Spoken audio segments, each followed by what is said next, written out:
Very good morning to everybody and respected director sir, Mr. Praveen Chavan ji and Mr. GCR and all my scientists, dear colleagues and all staff, whoever are present here.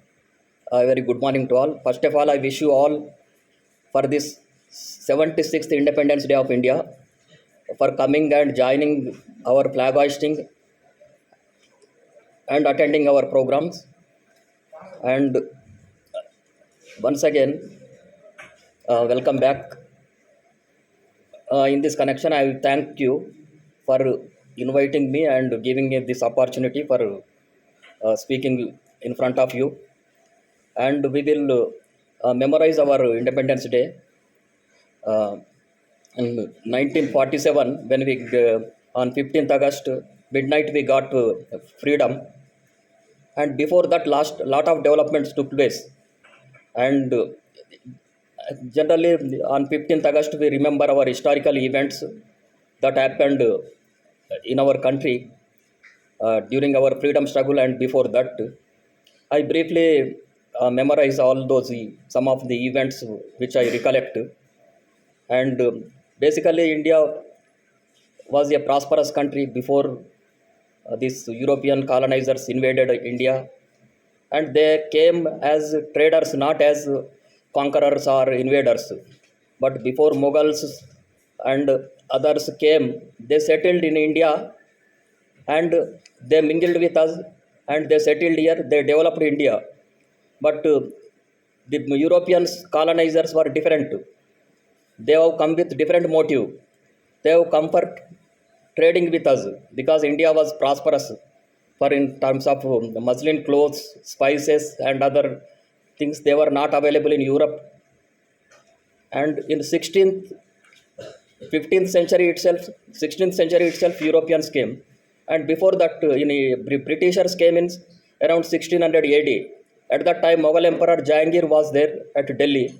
He was ruling, Mughals were ruling, and they have come with a purpose of trade permission was granted to East India Company. East India Company was a trading company in Britain where all British merchanters traded through that. It is like a stock exchange, the East India Company.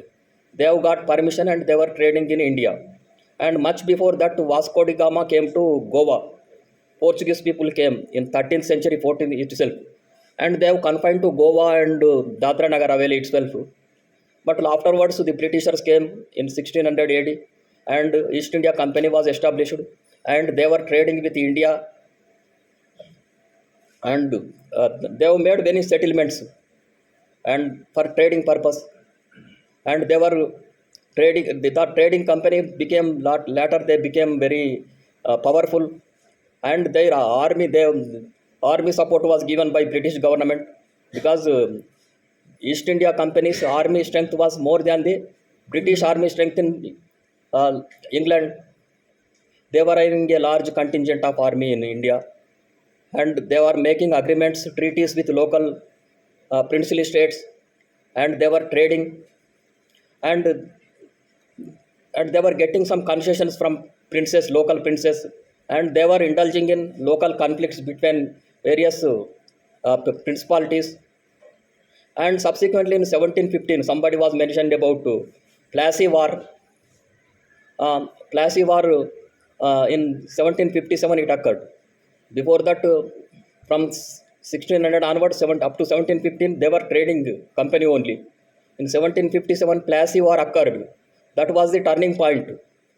It was between Bengal's king Sirajuddaulah, Bengal Nawab, and Britishers.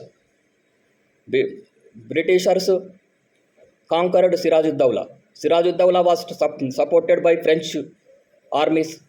At that time, French people were also there in India. They also came for trading purpose. French people also came. They were establishing. There was a severe conflict between Britishers and East India Company and French East India Company. There was a rivalry between them, and both of them were supporting local kings and instigating fightings. And at that time, Bengal province was the largest under Sirajuddaulah, and with the intention they have waged a war against Sirajuddaulah. French forces supported Sirajuddaulah, and Britishers they have conspired with Sirajuddaullah's army commander, and in that war Britishers won, and the Sirajuddaulah lost, and that was the turning point. Had Sirajuddaulah won, the Britishers would have left India in Plassey War after Plassey War itself.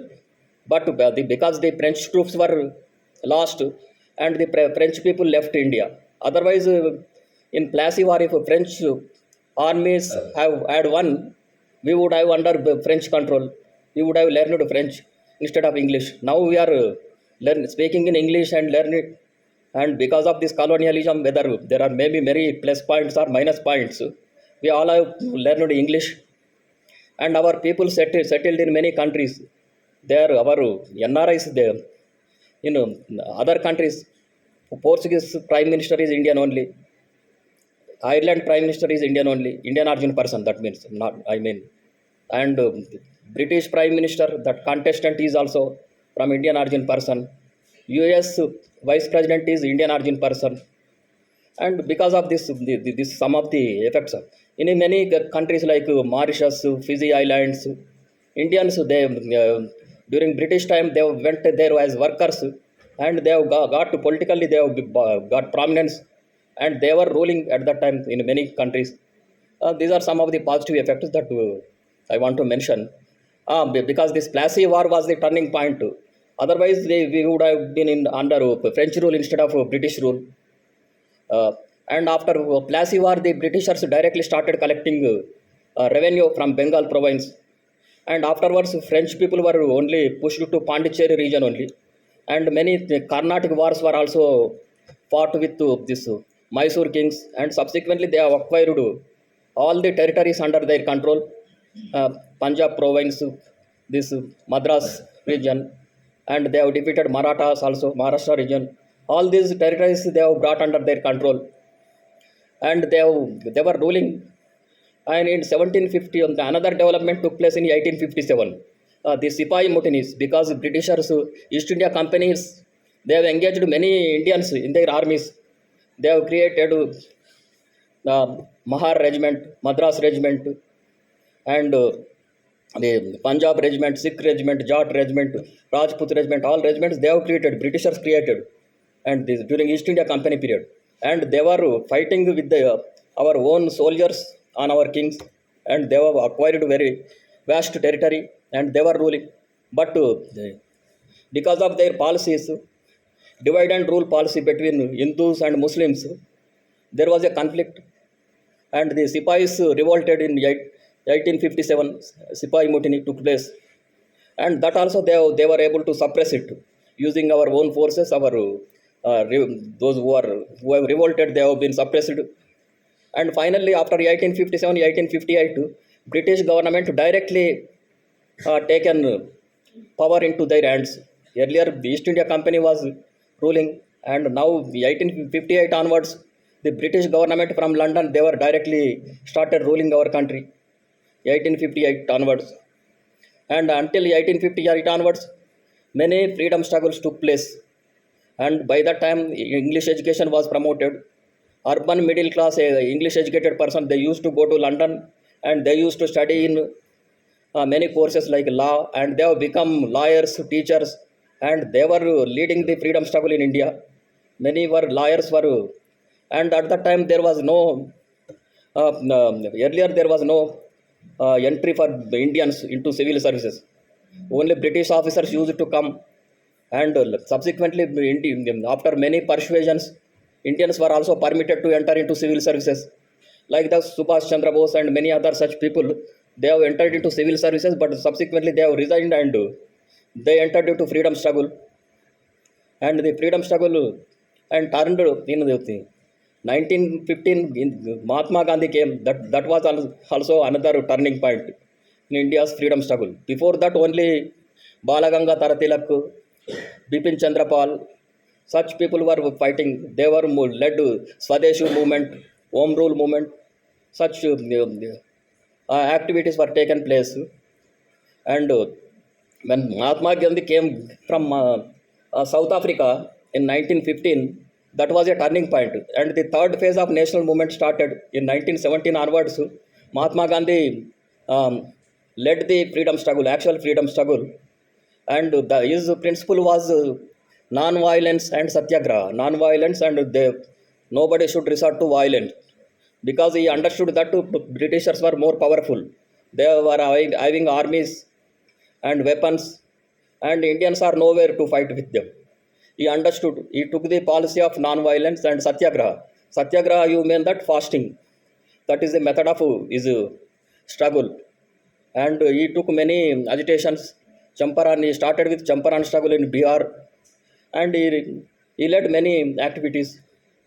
And non-cooperation movement in 1920 he led, and he led Swadeshi movement, salt satyagraha he led. Such many activities he has taken place during his Gandhi's era, and subsequently, and many leaders were gained prominence, and there was no nationalism in India. At that time, many princely states were there, and only this educated urban middle class were in freedom struggle, and there was no nationality, like nation concept was not there. In third phase, the nation concept developed. India is one nation, that concept developed, and after seeing many other nations, India was a unique culture, traditions, and since time immemorial, based on that this nation would develop.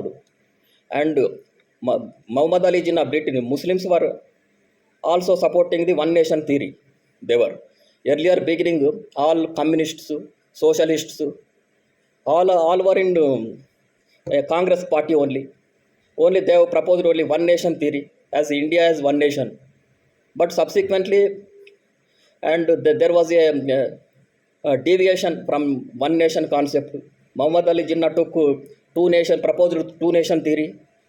In 1935 also, they have made India made the Britishers made Government of India Act for giving some self rule, and local governments were established as per 1935 Act. And at that time also, Muhammad Ali Jinnah proposed some reservations for them, and like that, there was a two nation theory he was subsequently developing. But the Congress party, they could have persuaded him to um, uh, stick to his one nation theory, but it was a failure. I don't know that it is. Yesterday, this Asaduddin Owaisi was giving statement that Muslims are not responsible for partition, but who is responsible, we don't know. But it was the failure of the Congress party, or whose failure. But unfortunately, our country has divided. We would have been together. And when in 1948 February, Attlee was the Prime Minister of UK. At that time, and after losing war in Second World War, and the Britishers became weak. They were unable to collect revenues. They were unable to manage. They were unable to pay their salaries to civil servants, and they were unable to pay salaries to vast armies. And there were no new territories also to conquer and plunder. By that time, they have plundered all. They have conquered all the areas. They have impoverished all the areas, and there were no fresh areas to acquire and get revenues, fresh revenues to rule. And India has become a liability. And there was the freedom struggle was also reached peak stage. In 1942, Mahatma Gandhi gave "Do or Die" slogan, and Quit India movement was started. When 1939, the Second World War began, and it continued up to 1945. During that time, this Quit India movement was waged, 1942, and and they were promised to give dominion status, but the India Congress leaders were demanding Purna Swaraj, complete independence. And after this alliance forces, they have defeated this Axis forces, and Japan also surrendered in 1945 to the alliance forces. After defeat of World War II by Germany, Italy, and Japan, and two superpowers emerged. The USA and Russia, they became superpowers, and USA also demanding UK should give freedom to India, and China also persuaded the Indians. They have promised that India should participate in Second World War, so that they will give freedom. And Indians supported them in the Second World War. During Second World War time, also Subhash Chandra Bose like leaders, they went to Japan for support of Japan for gaining freedom through waging war against Britishers. But he could not succeed. And uh, finally, the Japan lost in Second World War, and and Korea also got freedom in 15th August 1945. Because Korea and Malaysia, Philippines, Indonesia, Singapore, all these territories were occupied by Japan by that time. And when Japan lost, Japan's policy was Asia for Asians. With that intention, Japan conquered all these Southeast Asian nations, and they have conquered Andamans also. They have reached up to Manipur, and all these factors contributed for fostering India's freedom struggle. And finally, there was a Mountbatten plan was made before independence. And when 1947 February, Attlee announced that they are going to give freedom to India, and this Muslims started agitation. The Muslim League started agitation, and Punjab, Sindh provinces, there were violent activities. In Punjab and Sindh, Hindus were attacked by Muslims, and Hindu women were killed by their family members itself to avoid molestation by Muslims. Considering all these things, and this Gandhi leaders like Gandhi and others, Nehru, they have agreed for partition. Otherwise, they would not have agreed for partition. And finally, the Mountbatten plan was made. Mountbatten plan, what it says, the country will be divided into two dominions, Pakistan and India, and they will give dominion status only, not Purna Swaraj temporarily. Dominion status means now like Australia is also now dominion. That means they will be internally they will be completely independent, but they will be under Queen's rule. That is the dominion status. But and after the 15th, they have announced some date in by the last, at least they will give by 1948. But they have preponed considering the violent incidents and other things they could not control. And June 1947, they have introduced Indian Independence Act, Indian Independence Bill in the British Parliament. There also two houses are there, House of Commons and House of Lords. And the Indian Independence Act, that is a 22-page document. Indian Independence Act was introduced in British Parliament. That was passed in June um, uh, 18th June 1947 in British Parliament. And at that time, King George VI was the Emperor of India, considered to be Emperor of India. He also gave his assent to this Indian Independence Bill, and it became Indian Independence Act. As per Indian Independence Act, the India is divided into two dominions. There was vague, that was also. Even AP Reorganization Act is 75-page document. Such a vast country like India with so many princely states and other territories, only 22-page bill was introduced in India, the British Parliament. Indian Independence Act was made, and as per that act, the Bengal was divided into East Bengal and West Bengal, and East Bengal went to Pakistan, and Punjab also divided into East Punjab and West Punjab. East Punjab came to India, and West Punjab went to and Pakistan. As per that act, and this West Punjab, Sindh province, and Baluchistan, North West Frontier province, and East Bengal. These are the territories for Pakistan, and other territories were included in India. But at that time, there were many 565 princely states were there. Out of 565, they have in this Indian Independence Act was also vague. There was no clear cut statement given whether what these princely states should be done. At that time, princely states were also, they were under the suzerain control of the UK only. Their foreign relations were maintained by British government only. Their foreign trade was regulated by British government only. All the princely states became weak by the time. They were unable to sustain independently at that time. 565 small states, princely states. and the act also does not specify. If they want to join Pakistan, they can join in Pakistan. If they want to accede to India, they can accede to India, as per the act.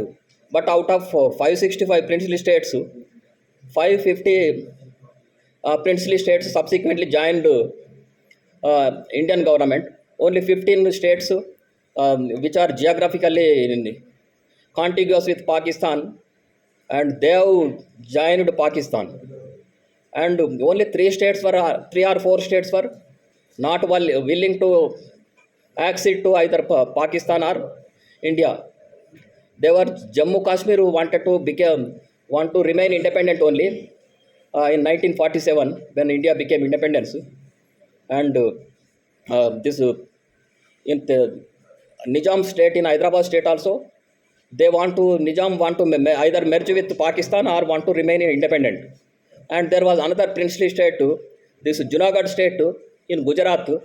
The majority of people were Hindus, but the ruler was Muslim, and he acceded Junagadh state to Pakistan.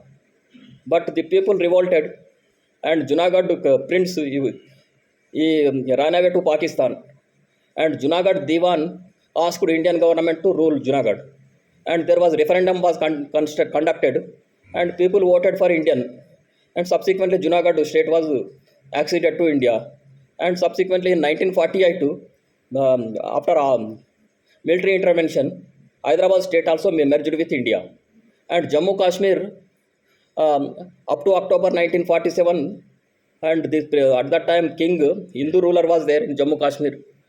He want to remain independent, but when Pakistani tribals and armies they were invading, and he subsequently made an agreement with Nehru and merged Jammu Kashmir with India.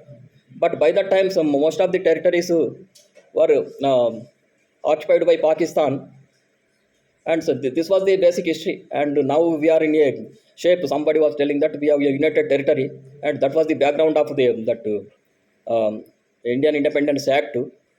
And so subsequently that was passed, and we have attained freedom on 15th August 1947, and some at the and then we were at that time the Mountbatten was the viceroy, and he became governor general. But subsequently Rajendra Prasad was appointed as governor general, and the Constituent Assembly was constituted under chairmanship of Ambedkar, and we have drafted our own constitution, and we have adopted our own constitution, and our constitution came into effect from 26th January 1950, and then India became sovereign socialist and democratic republic, and before that it was under the dominion of England, and from 1950 onwards we have become republic. And our preamble of the constitution says it is a sovereign socialist democratic republic, and we will get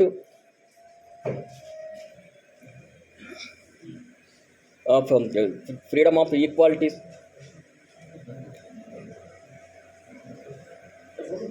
ठीक ठीक है then